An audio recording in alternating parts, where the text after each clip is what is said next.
We'll publish that on the website very shortly. We are setting up, packaging the training content. Our enrollment manuals are done. We have whole testing and certification process for devices. We have done proof of concept in 3 states, in Andhra Pradesh, Karnataka, and Bihar. And we are now analyzing the data to make sure we take care of ergonomics, CAO, all that stuff. We launched our brand name Aadhaar. Aadhaar means foundation. And we found because we think of UID, Aadhaar as the foundation for other things. It's the identity, the door that opens the doors. We have a logo. For the logo, we had a logo competition. We got 2,000 entries. We selected one of them and gave them an award. And we have looked at many applications: financial inclusion, PDS reforms, NREG, and so on. We also signed MOUs with 18 states, union territories, LIC, and so on and so forth. So basically, multi-pronged kind of thing. Now, obviously, the benefits of this will take a long time. It's not going to happen overnight because people will have to re-engineer and do business process engineering using UID. But at least you're giving them a way to do that. But what is important is that it's actually you guys who can use it too, because the application of this is not limited by us. We will give online real-time authentication services over a wide variety of communication protocols. It's up to you to think of how you can build applications using this, and I'm sure all of you will have great ideas on that. Of course, this project is extremely complex, as you would understand, because we are pushing the envelope on technology, we are pushing the envelope on biometrics, we're talking about online authentication, and authentication requests will keep mounting into millions.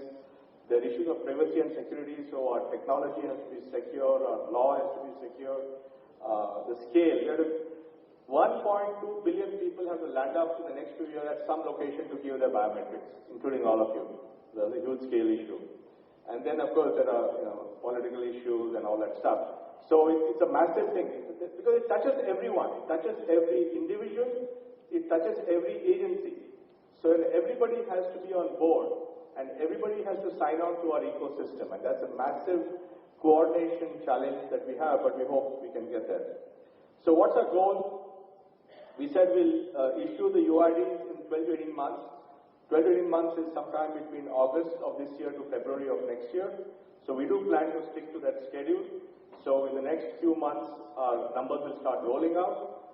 Our goal is to have at least 600 million people in 4 years after that. And it'll take some more time to get coverage because as we go to the last couple of 100 million people, it's going to be in some remote forest, island. It's all going to be not that easy to sort of get them in. And so we really need to work on that. But we think that if we can get this momentum going, if we make it irreversible, if people who have the numbers start seeing benefits in their lives, then other people will come to get this number, and hopefully that will speed up the whole thing. So that's the plan, and I'll be happy to take any questions. Thank you.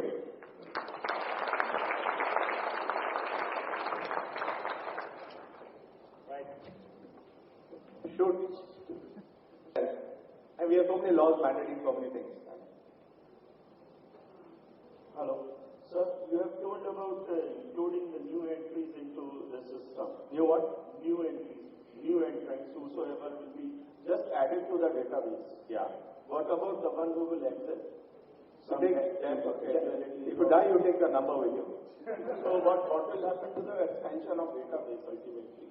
No, it will be unused now because the only purpose of the database is authentication. Entry lies into the system. Huh? Entry lies into the system. It is not basically washed off from the system. Yeah, so there will be a lot of unused records in the system and we may have to come up with some kind of a way to flush it out. But see, the number is 12 digits. So we can generate 100 billion permutations. With that, you said some MBs of data will be there, biometric impressions and everything. Yeah.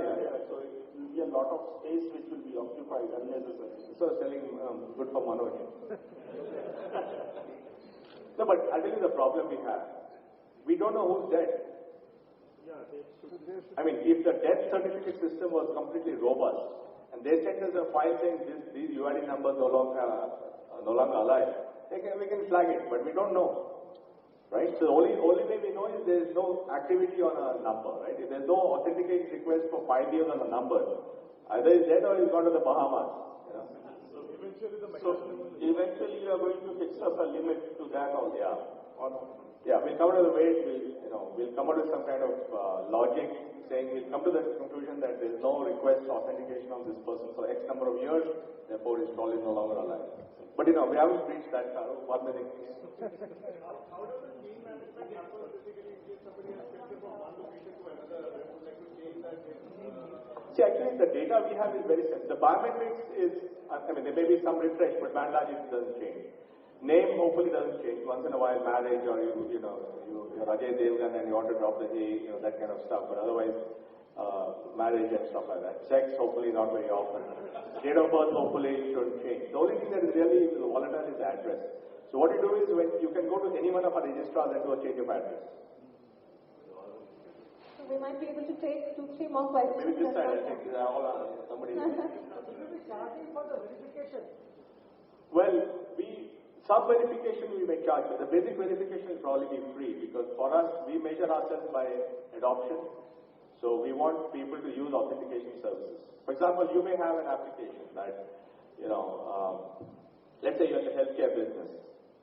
And then you could then have a healthcare application which has secure health records on the cloud.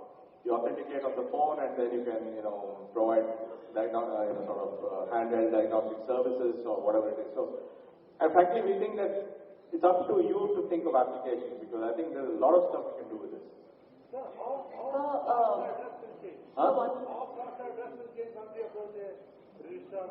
So you'll go to a register and give a change of address request. They will take some documentation from you. Okay. And then that data will be sent to our database and we'll do the address change. What is the time frame? It may be a few days. We're not going to do any data changes in online. So a related, kind of little unrelated question to the ones asked for. First of all, congratulations so much on this humongous project and it's great. Right now it's only PowerPoint. Great hearing about it firsthand.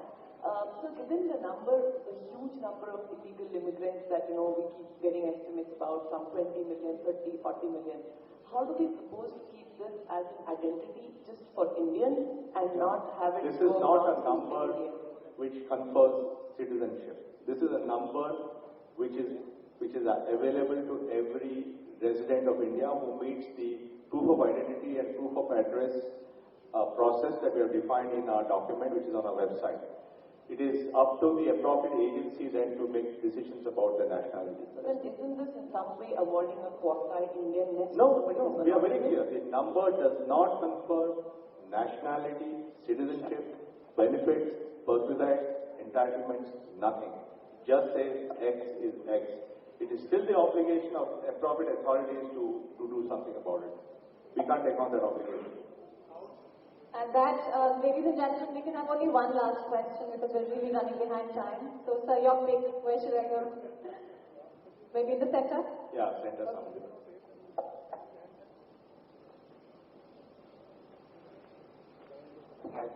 Just a quick one. You talked about the guarantees that, if there's a number, there's a guarantee that this person's identity is a guarantee. Yeah. So what if, I go somewhere and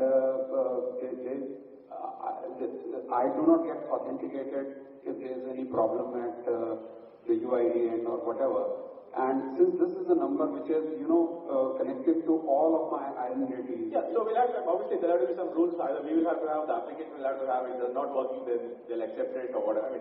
We'll have to have all these exception condition rules of engagement, which will partly support. We need to define a lot of these things. Because, there's bound to be, it's like a credit card. Once in a while, the link may be down, so still you use it often. We'll look at the 99% usage, not the 1% which fails. Okay, I'll take one last question.